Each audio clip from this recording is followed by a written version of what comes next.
Hello everyone, welcome on my YouTube channel. और आज की वीडियो में हम बात करने वाले हैं डिफरेंस बिटवीन गैम्बलिंग और इन्वेस्टिंग। दोस्तों, जो लोग इन्वेस्टमेंट करते हैं उनके लिए जानना बहुत ज़्यादा ज़रूरी है कि आप गैम्बलिंग कर रहे हैं या इन्वेस्टिंग कर रहे हैं। दोस्तों, बहुत सारे लोगों के माइंड में कन्फ्यूजन है कि गैम्बलिंग सिर्फ उसी चीज़ को कहते हैं जिसमें हम सट्टा खेलते हैं। नहीं दोस्तों, इन्वेस्टमेंट जहाँ पर आप करते हैं उस चीज़ में भी गैम्बलिंग होती है, लेकिन आपको पता होना चाहिए आप गैम्बलिंग कर रहे हैं या आप रियल इन्वेस्टमेंट कर रहे हैं। आज की वीडियो में सिंपल वर्ड्स में हम समझेंगे कि गैम्बलिंग और इन्वेस्टिंग के बीच क्या डिफरेंस।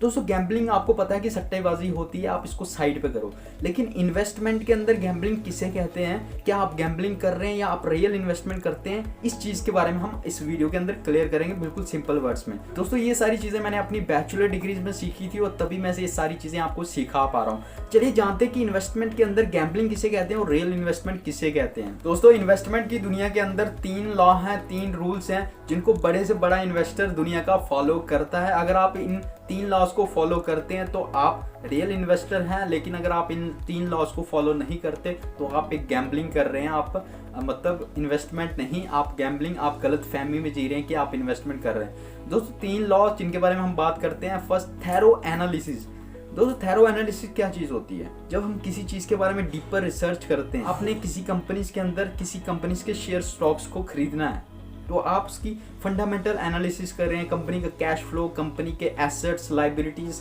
कंपनी का प्रॉफिट, रेवेन्यू, ये सारी चीज़ें जब रिसर्च करके फिर उस चीज़ में पैसा इन्वेस्ट करते हैं तो उसे हम थैरो एनालिसिस कहते हैं। लेकिन अगर इन चीज़ों को नहीं फॉलो कर रहे, आप किसी की सुनी सुनाई बातों पे किसी कंपनी के शेयर्स को खरीद लेते हैं तो आप गैम्बलिंग कर रहे हैं। देखो, second rule, second law, safety of principal.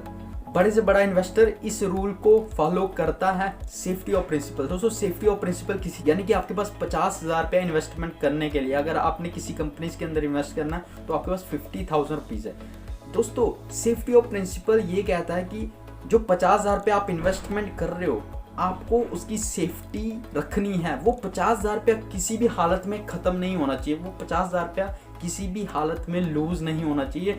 अगर आप ये सारे तरीके जान लेते हो, ये सारी चीज़ें समझ लेते हो तो उसे हम सेफ्टी ऑफ प्रिंसिपल कहते हैं। अगर ये सारी चीज़ों के बारे में रिसर्च करते हो तो वो सेफ्टी ऑफ प्रिंसिपल कहते हैं। And third law, third rule जिसके बारे में हम बात करेंगे, दोस्तों, इन्वेस्टमेंट की दुनिया के अंदर ये भी लॉ बहुत ज़्यादा इंपॉर्टेंट है जिसे हम एडुकेट रिटर्न्स कहते हैं। यानी कि सेविंग अकाउंट्स, बैंक के अंदर जितनी भी सारी स्कीम्स हैं वो जो आपको रिटर्न देने वाली हैं उससे 5% ज़्यादा रिटर्न्स आपको किसी भी इन्वेस्टमेंट के अंदर पैदा करना है। जैसे दोस्तों, मान लेते हैं कि एफडी के अंदर आप पैसा इन्वेस्ट करते हो तो उसमें 7% के रिटर्न मिलते हैं, तो आपने हमेशा 5% जोड़ना है, उसमें 5% ज़्यादा रिटर्न, उसे हम एडुकेट रिटर्न्स बोलते हैं। दोस्तों, अगर आप इन्वेस्टिंग करते समय, आप इन्वेस्टमेंट करते समय इन 3 लॉस को फॉलो कर रहे हो, थैरो एनालिसिस, सेफ्टी ऑफ प्रिंसिपल और एडुकेट रिटर्न्स को फॉलो कर रहे हो, तो दोस्तों आप रियल इन्वेस्टमेंट कर रहे हो। लेकिन अगर आप इन लॉस को फॉलो नहीं कर रहे तो आप गैम्बलिंग कर रहे हो इन्वेस्टमेंट के अंदर भी। तो ये बहुत बड़ा डिफरेंस था, इन्वेस्टमेंट के अंदर गैम्बलिंग इन्वेस्टमेंट कौन सी होती है और रियल इन्वेस्टमेंट क्या होती है।